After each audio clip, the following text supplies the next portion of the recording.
ഓണത്തിന്റെ സമയത്ത് മാത്രം നിങ്ങൾ എങ്ങനെ ഇന്ത്യയിൽ വരുന്നത്? കുറച്ച് ദിവസം വീട്ടിൽ നിന്ന് മാറി നിൽക്കുമ്പോൾ ഒരു ചെറിയ സന്തോഷം ഉണ്ടാകും.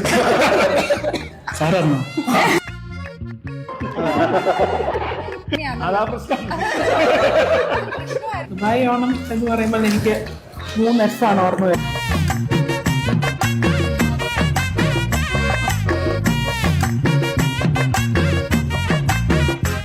പുതിയ നിയമം വന്നിട്ടുണ്ട്. നമ്മൾ US പഠിക്കുന്നവർക്ക് 4 വർഷം കഴിഞ്ഞാൽ അല്ലെങ്കിൽ പഠിച്ചു കഴിഞ്ഞാൽ തിരിച്ചു പോകണമെന്ന് കണ്ടു. എല്ലാ രാജ്യത്തും വിസ റൂൾസ് ഇപ്പോഴും എല്ലാ ഒക്യുപ്പേഷൻസ് ഉള്ളവർക്കും എല്ലാ പ്രൊഫഷനുള്ളവർക്കും ഈ ഫ്ലെക്സിബിൾ ആണ് നിർബന്ധമില്ല. ഒരു സാധാ ഡിഗ്രി ഉള്ള ഒരാൾക്ക് ഇന്ന് ലോകത്തിൽ കയറി പോകുന്ന ഏറ്റവും ബെസ്റ്റ് ഓപ്ഷൻ എന്ന് പറഞ്ഞ ഓപ്പർച്യൂണിറ്റി. ഫിൻലാൻഡ് അതുപോലെ തന്നെ നെതർലൻഡ്സിലൊക്കെ ഇപ്പോൾ ഭയങ്കര ഓപ്പർച്യൂണിറ്റി സ്റ്റാർട്ട് ചെയ്യാൻ പോകാം. സോ അങ്ങനെയൊക്കെ വരുമ്പോഴത്തേക്കും അവിടെ എക്സ്പോഷർ കൂടുകയാണ്. ഈ എല്ലാ കൊല്ലവും പ്രത്യേകിച്ച് ഈ കൊല്ലം ഓണത്തിന്റെ സമയത്ത് മാത്രം നിങ്ങൾ എങ്ങനെ ഇന്ത്യയിൽ വരുന്നത്?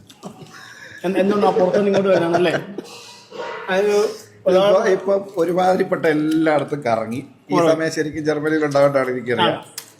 ഇപ്പം കൃത്യ ഓണത്തിന്റെ സമയത്ത് ഇവിടെ വന്നു. ഇത് കഴിഞ്ഞ് നെക്സ്റ്റ് എങ്ങോട്ടാണ് പരിപാടി?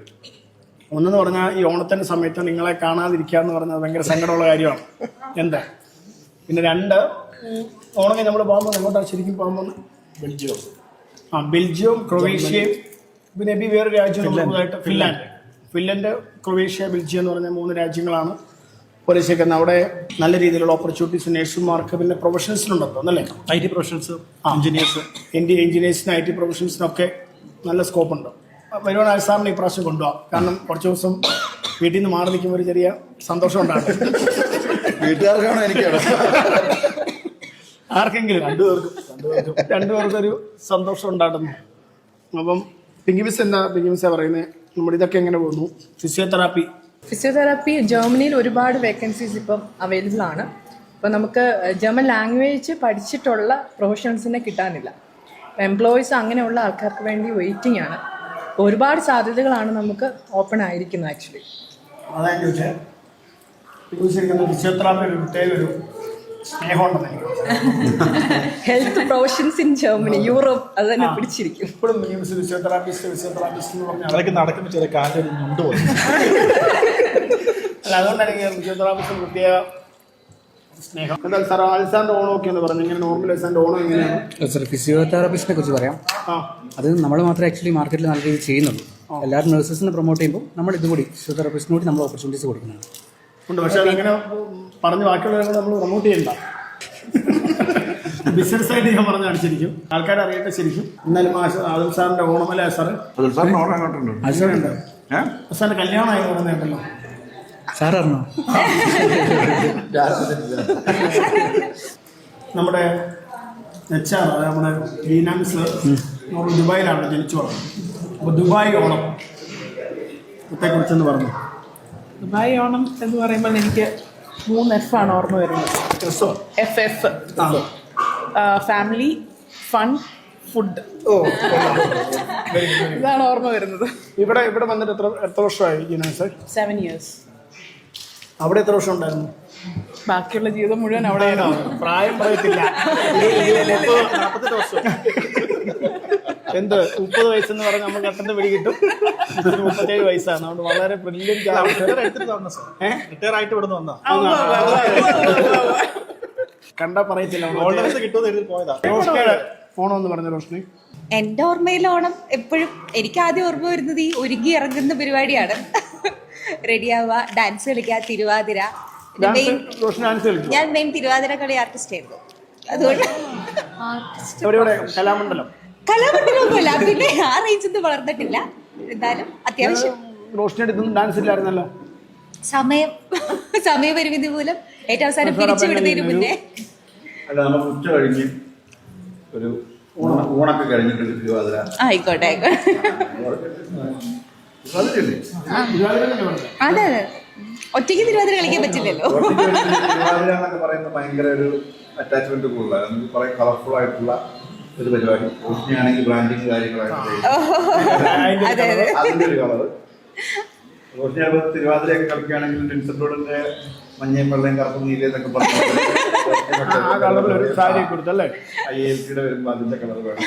നമ്മുടെ ആതിരയോട് നമ്മളൊന്നും ചോദിച്ചില്ല. ഡോക്യുമെന്റേഷൻ ടീമിന്റെ ഒരാളെന്ന് നിരക്ക് ഹെഡുകളിൽ ഒരാൾ ഇവിടെ ഉണ്ടോ? ഇവിടെ ഇരിക്കുന്ന എല്ലാ ഹെഡാണ് എനിക്കൊന്ന് നമ്മൾ പറഞ്ഞില്ല പല പല പ്രോഗ്രാമുകളുടെ ഡിപ്പാർട്ട്മെന്റുകളുടെ ഹെഡാണ്. അല്ല ശരിക്കും പറഞ്ഞാൽ ഒരു ഹെഡുകളെല്ലാം കൂടെ വിളിച്ച ഒരു 10 പേരോടെ കൂടും. നമ്മളൊന്ന് സെറ്റിൽ ചെയ്തതാണ്. അപ്പം ആതിരയുടെ ഓണത്തെക്കുറിച്ചും പിന്നെ നമ്മുടെ അതിന്റെ ടീമിനെ കുറിച്ചൊക്കെ ആതിര എന്നാ പറയും? ഓക്കെ, ഓണത്തെക്കുറിച്ച് ഫസ്റ്റ് പറയാം. നമ്മുടെ വീട്ടിലെ ഓണം എന്ന് വെച്ചിട്ടുണ്ടെങ്കിൽ എപ്പോഴും ഒരേ പാറ്റേൺ ആണ്. അത് ഇതുവരെ അതിനകത്ത് ഒരു മാറ്റവും ഇല്ല. എന്ന് വെച്ചിട്ടുണ്ടെങ്കിൽ നമ്മൾ ഫസ്റ്റ് തറവാട്ടിൽ പോവും. അവിടെ എല്ലാവരും കൂടി ഒരു അത്തപ്പൂക്കളും കാര്യങ്ങളൊക്കെ ഇടും. അവിടെ ഫുഡ് എല്ലാവരും കൂടി ഉണ്ടാക്കും, കഴിക്കും, ആൻഡും തിരിച്ച് വീട്ടിൽ വരും. അങ്ങനെ ഒരു വളരെ സിമ്പിൾ ആയിട്ടുള്ള, പക്ഷെ പിന്നെ അതിനകത്ത് മെയിൻ കാര്യം എന്ന് വെച്ചിട്ടുണ്ടെങ്കിൽ എല്ലാവർക്കും ഡ്രസ്സ് എടുക്കും. എല്ലാവർക്കും ഡ്രസ്സ് എടുക്കും. അത് എല്ലാ ഇയറും അത് മസ്റ്റാണ്. അത് കടം മേടിച്ചിട്ടാണെങ്കിലും നമ്മൾ ഡ്രസ്സ് എടുക്കും. അത് കൈനീട്ടം കൊടുക്കാതെ ഓണക്കോടി ചിങ്ങം ഒന്നിന് കൈനീട്ടം കൊടുക്കണം എന്നുള്ളത് മസ്റ്റാണ്. എന്നുവെച്ചാൽ ഇളയവർക്ക് നമുക്കിപ്പോൾ ഞാൻ വീട്ടിലെ ഇളയതായതുകൊണ്ട് ഞാൻ സേഫ് ആ കാര്യത്തിൽ. അതുപോലെ വിഷുവിനാണെങ്കിലും നമുക്ക് ഇങ്ങോട്ട് കിട്ടും. ഓണത്തിന് പക്ഷെ നമ്മൾ ഡ്രസ്സ് എല്ലാവർക്കും എടുത്തു കൊടുക്കണം. അതുപോലെ ഈ പറഞ്ഞ ഓണസദ്യ, പായസം എല്ലാവരും ഉണ്ടാവും എപ്പോഴും. പിന്നെ ഈ വെരി റീസെന്റ് മാത്രമാണ് 2 വർഷമായിട്ട് ഇപ്പം ഗ്രാൻഡ് പേരൻസിന് വയ്യാത്തതുകൊണ്ട് അവർക്ക് കൂടെ കുറച്ച് ഫോക്കസ് കൊടുക്കുന്ന അവരുടെ കൂട്ടത്തിലായിരിക്കും കൂടുതൽ ടൈം. അങ്ങനെയാണ് ഓണം. ടീമിനെ കുറിച്ച് അതെ, എൻ്റെ ടീം അടിപൊളി ടീമാണ്. പിന്നെ ഉറപ്പായിട്ട് എബി സാർ, നമുക്ക് നോർമൽ കേസിൽ എനിക്കത് എപ്പോഴും ഞാനത് ഒരുപാട് പേരോട് പറഞ്ഞിട്ടുണ്ട്. അതായത് ഞാനിങ്ങനെ ടെൻഷൻ അടിച്ച് അല്ല ഞാൻ ടെൻഷൻ അടിച്ച് ഞാൻ ഭയങ്കരമായിട്ട് ടെൻഷൻ എന്നെ കുറിച്ചാണോ അങ്ങനെ വരാൻ സാധ്യത ഇല്ലല്ലോ. ഞങ്ങൾ ഒത്തിരി അങ്ങനെ കമ്മ്യൂണിക്കേഷൻ ഇല്ല. പക്ഷേ ഞെട്ടിയിരിക്കുന്ന എബി അടുത്തറിയുന്ന ആളെന്നുള്ള ശരിക്കും എന്റെ കൂടെ ഉള്ള എബിയെ കുറിച്ച് തന്നെയാണോ വേറെ എബി എവിടെ? അല്ല എന്താ വെച്ചാ ഭയങ്കര കൂളാണ്. എനിക്കത് അറിയില്ല അതെങ്ങനെയാണ്. അതാ പ്രശ്നം. പ്രശ്നമായിരുന്നോ? ഓക്കെ, അതായത് ഞാൻ എന്തെങ്കിലും ടെൻഷൻ അടിച്ചിട്ടായിരിക്കും വിളിക്കുന്ന സാറിനെ. അപ്പൊ ഞാൻ എക്സ്പെക്ട് ചെയ്യുന്ന ആദ്യം എന്നെ കാണിച്ചു വെച്ചിരിക്കുന്ന ഒരു സാധനമായിരിക്കും. പക്ഷെ Aby sir will be like അത്രേ ഉള്ളൂ, അത് ഞാൻ ഫീൽ ചെയ്തോളാം. ഇതിനകത്ത് എബി ഇരിക്കുന്ന post as an immigration head എന്ന് പറയുന്ന സമയത്ത് ബേസിക്കലി ഓബിയസ്ലി ക്ലയൻസ് വയലന്റ് ആകും, അല്ലെങ്കിൽ അവര് എക്സ്പെക്ടേഷൻ ഉണ്ടാവില്ല. അപ്പം ഇങ്ങനെയൊക്കെയാണ് ഈ പ്രോഗ്രാംസ് എന്നൊക്കെ പറഞ്ഞാലും ഇതെല്ലാം പേപ്പറിൽ കൊടുത്താലും ചിലപ്പോൾ ഇവർക്ക് എക്സ്പെക്ടേഷൻ ഉണ്ടാവും. അപ്പോൾ അതല്ലാതെ ഒരു ഏതെങ്കിലും കാരണവശാൽ മുന്നോട്ട് ഒരു 2 ദിവസം മുന്നോട്ട് പോകുക, അല്ലെങ്കിൽ ഒരാഴ്ച മുന്നോട്ട് പോയി കഴിഞ്ഞാൽ പോലെ ഇവർ പാനിക്കാവും. ഇത് സ്വാഭാവികമായിട്ടും ഇങ്ങനെയുള്ള കാര്യങ്ങളൊക്കെ ആയിട്ട് എബിയുടെ അടുത്ത് വന്നു കഴിഞ്ഞാൽ ഇത് വളരെ കൂളായിട്ട് ഇത് ഹാൻഡിൽ ചെയ്യുന്നു എന്നുള്ളതാണ് എബിയെ കുറിച്ചുള്ള ആളുകളുടെ ഞാനത് ബേസിക്കലി എബിയുടെ എക്സ്പീരിയൻസ് ആണ് പറയുന്നത്. അതിപ്പം നമുക്കിപ്പോൾ ഒരു സാധനം കാണാം, ഒരു കുട്ടി വീഴാൻ പോവാണ്. നമ്മളിപ്പോൾ കാണുന്ന സമയത്ത് ഓക്കെ ഇത് വീണാൽ ഇത്രേ പറ്റുള്ളൂ എന്നുള്ള നമുക്കൊരു ധാരണ ഉണ്ടല്ലോ. ആ സാധനം എബിയുടെ ഒരു എക്സ്പീരിയൻസ് ആയിട്ട് ഞാൻ കാണും. അതെ, ഉറപ്പായിട്ടും. അപ്പൊ എനിക്ക് ആ ഒരു കാര്യം എബിസാറിന്റെ കാര്യത്തിൽ എപ്പോഴും തോന്നിയിട്ടുണ്ട്. പിന്നെ അതുപോലെ തന്നെ എന്റെ ടീം ദൈവം സഹായിച്ച് നല്ലൊരു ടീമിനെ എനിക്ക് കിട്ടിയിട്ടുണ്ട്. അതിന് ബിഗ് താങ്ക്സ് ടു HR. അതുപോലെ അതെ, കാരണം ആള് ചൂസ് ചെയ്യുന്ന പ്രൊഫൈൽസ് ബെസ്റ്റ് ആണെന്ന് എനിക്ക് എപ്പോഴും തോന്നിയിട്ടുണ്ട്. പിന്നെ അതുപോലെ തന്നെ ആഷിഖ് സാർ ആണെങ്കിലും 1-2 പേരെ ഹയർ ചെയ്ത് തന്നിട്ടുണ്ടായിരുന്നു. എല്ലാവരും എന്ന് വെച്ചിട്ടുണ്ടെങ്കിൽ നമുക്ക് എല്ലാ ആൾക്കാരും ഡിഫറെൻ്റ് ആണ്. അതെനിക്ക് ഇഷ്ടമാണ്. കാരണം പല രീതിയിൽ യൂട്ടിലൈസ് ചെയ്യാൻ പറ്റും. ഒരേപോലത്തെ ടീമിനെ കിട്ടുമ്പോൾ നമുക്ക് സത്യം പറഞ്ഞാൽ കുറച്ച് പാടാണ് ചില സമയത്ത്. കാരണം എല്ലാവരും ഒരേപോലെ കാര്യങ്ങളാണ് ചെയ്യുക. പക്ഷെ ഇത് ഡിഫറെൻ്റ് ആയിട്ടുള്ള ആൾക്കാരായതുകൊണ്ട് കുറച്ചും കൂടെ ഈസിയാണ് ഹാൻഡിൽ ചെയ്യാനായിട്ട്. എന്താണേലും എബിയെ കുറിച്ച് ഇഷ്ടം നല്ല കാര്യങ്ങൾ മുട്ടാണ് എബി കണ്ടത്. ആളെ ടെൻഷൻ അടിച്ച് വിളിക്കുന്ന സമയത്ത് ടെൻഷൻ ഉണ്ടാവും. അല്ല, ഇൻഡസ്ട്രി എന്ന് പറഞ്ഞാൽ അങ്ങനെയാണ്. ആള് ഒരു കേസിന് വിളിക്കുമ്പോൾ അവിടുന്ന് കൂടുതൽ ടെൻഷൻ ആക്കുവാണെങ്കിൽ അതൊരിക്കലും ടീമിൽ ബാക്കിയുള്ളവരെ ബാധിക്കത്തുള്ളൂ. കാരണം ടെൻഷൻ എടുക്കേണ്ട കാര്യമില്ലായിരിക്കും. കാരണം എപ്പോഴും എന്താ പറഞ്ഞ ക്ലയൻസിനെ സംബന്ധിച്ചിടത്തോളം അവർക്കാണ് ടെൻഷൻ. ഇത് ഇമിഗ്രേഷൻ എന്താണ്, അല്ലെങ്കിൽ റിക്രൂട്ട്മെന്റ് എന്താണ്, ഇതൊരു രാജ്യത്തിന്റെ പോളിസി, അവിടെ ഉണ്ടാകുന്ന ആഭ്യന്തര കലാപങ്ങൾ, അല്ലെ, അവിടെ ഇന്ത്യൻ ക്രൈസിസ്, ഇതെല്ലാം ഏതൊരു രാജ്യമാണെങ്കിലും അതിൻ്റെ ഇമിഗ്രേഷൻ പ്രോസസ്സിനെയും റിക്രൂട്ട്മെന്റിനെയും ബാധിക്കുമെന്ന് പലപ്പോഴും ക്ലയൻസിന് അറിയത്തില്ല. അവർ വിചാരിക്കുന്നത് ഒരു പ്രോഗ്രാം 6 months ആണെങ്കിൽ definitely the can go within 6 months ആണ്. പക്ഷേ 6 months എന്നൊരു ഐഡിയൽ ടൈം ആയിരിക്കും. ചിലപ്പോൾ 4 months കൊണ്ട് നടക്കാം, ചിലപ്പോൾ അത് 1.5 വർഷം വരെ എടുക്കാം. അതെപ്പോഴും ഇമിഗ്രേഷനകത്തുള്ളതും സാധാരണഗതിയിലുള്ള ക്ലയൻസിന് മനസ്സിലാക്കി. US പറഞ്ഞു, US സ്റ്റഡി വിസയ്ക്കല്ലേ കുറെ എസ്പെഷ്യലി കഴിഞ്ഞ ദിവസം ഒരാളെ കണ്ടപ്പം IIT മുംബൈയിൽ എഞ്ചിനീയറിംഗ് പഠിച്ചിട്ട് PhD ചെയ്തിട്ടല്ലേ, PhD ചെയ്തിട്ട് US പോയതാണ്. 2 കോടി രൂപ എങ്ങാണ്ട് സ്കോളർഷിപ്പുകൾ ഒറ്റയടിക്ക് 1 കോടിയാക്കി കെട്ടിക്കുറച്ചു. ഓഫലോടെ കെട്ടിപ്പോയതാണ് റീസെൻ്റ്ലി നിയമത്തിന്. പുള്ളിക്കാർ പറഞ്ഞാൽ 1 കോടി രൂപ എന്ന് പറഞ്ഞാൽ ഇവരുടെ എല്ലാം കൂടെ കഴിഞ്ഞവർക്കത് നമ്മൾ നോക്കുമ്പോൾ വലിയ തുകയാണ്, എന്നൊരു പകുതിയായിപ്പോയി. അപ്പോൾ നിയമങ്ങൾ എപ്പോഴും മാറാന്നുള്ളതാണ് റിക്രൂട്ട്മെന്റ് അല്ലെങ്കിൽ ഇമിഗ്രേഷൻ കമ്പനിയെ സംബന്ധിച്ച് പ്രശ്നം. പുതിയ നിയമം വന്നിട്ടുണ്ട്. നിങ്ങൾ US പഠിക്കുന്നവർക്ക് 4 വർഷം കഴിഞ്ഞാൽ അല്ലെങ്കിൽ പഠിച്ചു കഴിഞ്ഞാൽ തിരിച്ചു പോകണമെന്ന് കണ്ട ഇംപ്ലിമെന്റ് ആയോന്ന് അറിയില്ല, ന്യൂസ് കേൾക്കുന്നു. ശരി, എന്താ പറയാൻ എല്ലാ രാജ്യത്തും വിസ റൂൾസ് എപ്പോഴും എല്ലാ ഓക്യുപ്പേഷൻസിലുള്ളവർക്കും എല്ലാ പ്രൊഫഷനിലുള്ളവർക്കും ഈ ഫ്ലെക്സിബിൾ ആണ് നിർബന്ധമില്ല. For example US study visa വരുമ്പോഴത്തേക്കാണെങ്കിലും സ്റ്റഡിക്ക് പോകുമ്പോഴത്തേക്ക് ഫാമിലി അക്കമ്പനി ചെയ്യാൻ സാധിക്കും. പക്ഷേ അക്കമ്പനി ചെയ്യുന്ന ഫാമിലിക്ക് അവിടെ വർക്ക് ചെയ്യാൻ റൈറ്റ്സ് ഇല്ല. പക്ഷേ പ്ലേസ് ഓഫ് കാനഡ വരുമ്പോഴത്തേക്കാണെങ്കിൽ ഫാമിലിക്ക് പോകുമ്പോഴത്തേക്ക് അവിടെ വർക്ക് ചെയ്യാൻ പറ്റും. പക്ഷേ UK വരുമ്പോഴത്തേക്കാണെങ്കിൽ UK ഫാമിലിക്ക് പോകണമെങ്കിൽ PhD ചെയ്താൽ മാത്രമേ PhD കോഴ്സ് മാത്രമേ പോകാൻ പറ്റത്തുള്ളൂ. പിന്നെ അതുപോലെ തന്നെ പല രാജ്യങ്ങൾക്ക് വരുമ്പോഴത്തേക്കും അവിടുത്തെ ഷോർട്ടേജ് ഒക്യുപ്പേഷൻസ് ഉള്ളവർക്ക് പോയി കഴിയുമ്പോഴത്തേക്കാണ് വളരെ വിസ ഫ്ലെക്സിബിലിറ്റി ഉണ്ട്. PR അല്ലെങ്കിൽ ഗ്രീൻ കാർഡ് അതുപോലെ തന്നെ EU ബ്ലൂ കാർഡ് പെട്ടെന്ന് നമ്മളെ ഷോർട്ട് പീരീഡ് ഓഫ് ടൈമിൽ നമുക്ക് സെക്യൂർ ചെയ്യാൻ സാധിക്കും. അപ്പോൾ ആ ഏത് ഒക്യുപ്പേഷൻസ് ഉള്ളവരാണ് വരുന്നത് അത് ഈ ലോകത്തിൽ ഏതെല്ലാ രാജ്യത്തും ഈസി ആയിട്ട് അവർക്ക് ആപ്ലിക്കേഷൻ. ഇപ്പോൾ മെക്കാനിക്കൽ എഞ്ചിനീയേഴ്സ് ഷോർട്ടേജ് ഒക്യുപ്പേഷൻസ് ഉള്ള സ്ഥലത്ത് ആപ്ലിക്കേഷൻസ് മൂവ് ചെയ്യണമെങ്കിൽ അവർക്ക് ഈസി ആയിട്ട് പ്ലേസ്മെന്റ് കിട്ടും.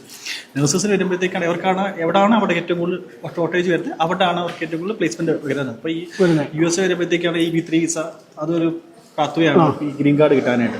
അതുപോലെ തന്നെ വരുമ്പോഴത്തേക്ക് കാനഡ പക്ഷേ ഇപ്പോൾ കുറച്ച് ഇറ്റലി ഇന്ത്യക്കാർക്ക് കുറച്ച് ഡൗൺ ആണ്. പക്ഷേ അത് രാജ്യങ്ങൾക്ക് അവർ കൂടുതൽ ഇത് ചെയ്യും. പക്ഷേ നെക്സ്റ്റ് ഇയറിലേക്ക് അവർ വീണ്ടും അത് സ്റ്റാർട്ട് ചെയ്യാനുള്ള ചാൻസസ് കാണുന്നുണ്ട്. UK ഓൾറെഡി ഇറ്റലി ക്ലോസ്ഡ് ആണ്, അയർലൻഡ് ക്ലോസ്ഡ് ആണ്. ഇപ്പോൾ EU രാജ്യങ്ങൾ വരുമ്പോഴത്തേക്കാണെങ്കിൽ അതുപോലെ ബെൽജിയം ബെൽജിയം ഫിൻലാൻഡ് അതുപോലെ തന്നെ നെതർലൻഡ്സിലൊക്കെ ഇപ്പോൾ ഭയങ്കര ഓപ്പർച്യൂണിറ്റി സ്റ്റാർട്ട് ചെയ്യാൻ പോവാണ്. സോ അങ്ങനെയൊക്കെ വരുമ്പോഴത്തേക്കും അവിടെ എക്സ്പോഷർ കൂടുകയാണ്.